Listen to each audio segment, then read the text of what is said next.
What if I told you the least likely candidate became one of the most influential emperors in Roman history? Yes, I'm talking about Tiberius Claudius Caesar Augustus Germanicus, or simply Claudius.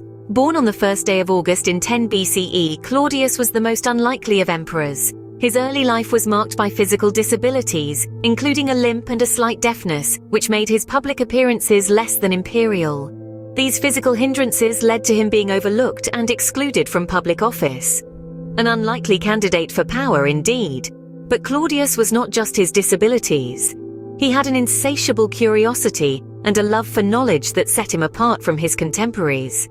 He was particularly interested in history and scholarship. While his family members were out wielding swords and engaging in political intrigue, Claudius was often found with his nose in a scroll, engrossed in the annals of history. This interest in history wasn't just a pastime, but a passion that would serve him well in his future role as an emperor. Claudius was the embodiment of the phrase, "Never judge a book by its cover." Despite his physical ailments and the lack of faith from his family, he harbored an inner strength and intelligence that was often underestimated. His disabilities, instead of hindering him, gave him a unique perspective on life and governance.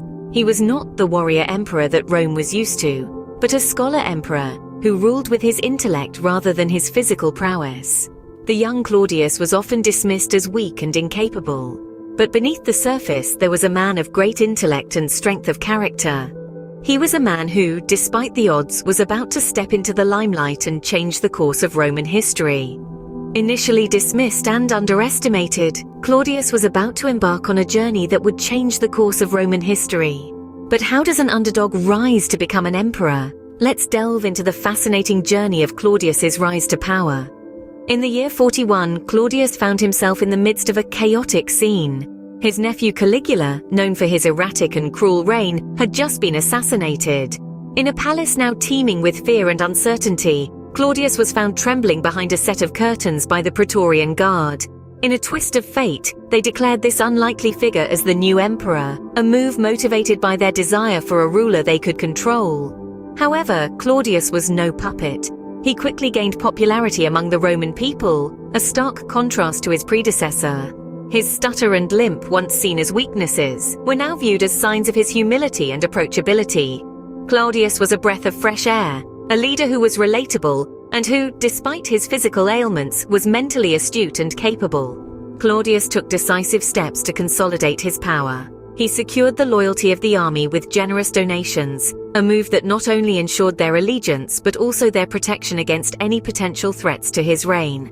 He also sought the support of the Senate, though this was a more difficult task given their traditional resistance to the rule of emperors. Despite this, Claudius managed to win over many senators with his clear dedication to the well-being of Rome and its people. Perhaps most importantly, Claudius was a reformer. He introduced new laws, reformed the financial system, and expanded the empire, including the successful invasion of Britain. These actions not only strengthened his position, but also improved the lives of his subjects, further boosting his popularity. Claudius was also the first emperor to take the censorship, a powerful office that gave him control over public morality and conduct. This allowed him to shape Roman society in his image, further solidifying his power and influence. Despite the odds, Claudius had ascended to the throne, but his reign was far from stable. Now an emperor, Claudius was tasked with ruling an empire, and his reign was anything but ordinary. Thrust into the limelight, Claudius found himself at the helm of an empire that was as vast as it was diverse. One of his most notable achievements was the conquest of Britain. This was a feat that even the great Julius Caesar had failed to accomplish. Under Claudius's command, the Roman legions crossed the English Channel and established a province that would remain under Roman control for nearly 400 years. This conquest not only expanded the empire's territories, but also its wealth, thanks to Britain's abundant resources. But Claudius didn't just focus on military conquests. He also turned his attention to the home front. He implemented significant reforms in administration and law, which brought about much-needed stability. He introduced a new system of financial accountability for the provinces, reducing corruption and increasing efficiency. In law, he championed the rights of slaves, allowing them to lodge complaints against their masters and ensuring they received fair trials. He also embarked on ambitious public works, constructing new roads and aqueducts, and even a new harbor at Ostia. These projects not only improved the infrastructure of the empire, but also provided employment for thousands of Romans. However, Claudius's reign wasn't without its challenges. He faced frequent conspiracies from those who viewed him as an easy target due to his physical disabilities. His personal life was also turbulent, with 4 marriages and a series of scandals. His third wife, Messalina, was executed for treason, and his fourth wife, Agrippina, was suspected of poisoning him to secure the throne for her son Nero.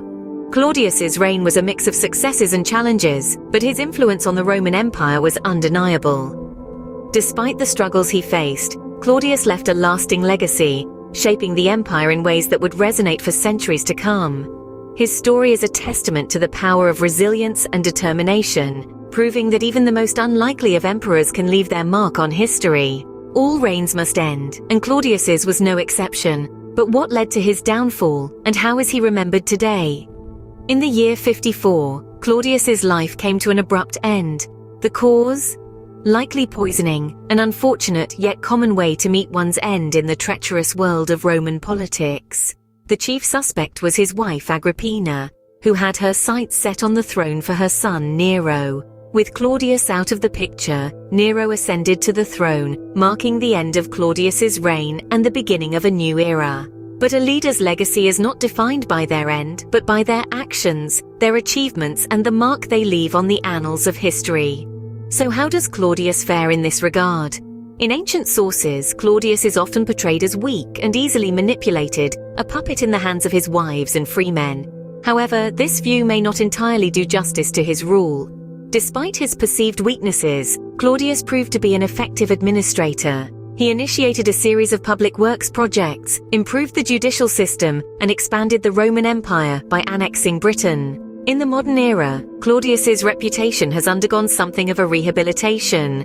Robert Graves' historical novels, I, Claudius and Claudius the God, paint a more sympathetic picture of the emperor, portrayed as an intelligent, if somewhat awkward figure, who tried to do his best in a world that constantly underestimated him. This depiction has resonated with many and has brought a new appreciation for Claudius. So, what can we take away from Claudius's story? Despite the circumstances of his rise to power and his undignified end, Claudius managed to leave a significant mark on the Roman Empire. His reign, filled with both successes and failures, is a reflection of the complexities and contradictions of power. From an unlikely candidate to a powerful emperor, Claudius's story is a testament to the unpredictable nature of history. So what can we learn from Claudius's life and reign? Tiberius Claudius Caesar Augustus Germanicus, or Claudius as we know him, was an unlikely emperor, enduring a life marked by physical ailments and public ridicule. However, his rise to power was as unexpected as it was impactful. Succeeding his nephew Caligula, Claudius proved that even the most underestimated figures can ascend to the highest ranks of power. His reign, spanning 13 years, was a testament to his resilience and strategic acumen. Despite his initial lack of political experience, Claudius made significant strides in administrative reform, expanding the empire's boundaries and improving Rome's infrastructure. His legal reforms, including the extension of Roman citizenship to more provinces, had far-reaching social implications, shaping the Roman Empire's identity and fostering a sense of unity among its diverse populations. Yet, the path of power is often fraught with challenges, and Claudius's reign was no exception. His fall from power was marked by political intrigue and personal betrayal. His fourth and final wife, Agrippina, orchestrated his demise, paving the way for her son Nero to ascend to the throne. This event underscores the volatile nature of power dynamics within the Roman Empire. In the aftermath of his death, Claudius's legacy was subjected to varying interpretations. While some viewed him as a foolish and manipulated ruler, others saw him as a capable and effective leader. Despite the controversy surrounding his character, Claudius's influence on the Roman Empire is undeniable. His reign transformed the landscape of the empire, promoting growth and unity. In conclusion, Claudius's story serves as a powerful reminder of the complexities of power and leadership. It encourages us to look beyond surface impressions and to recognize the potential within the seemingly unlikely. His life and reign were marked by both triumphs and tragedies, each shaping the course of Roman history in its own unique way. Claudius's story reminds us that power can come from unexpected places, and that even the most unlikely individuals can leave a lasting mark on history.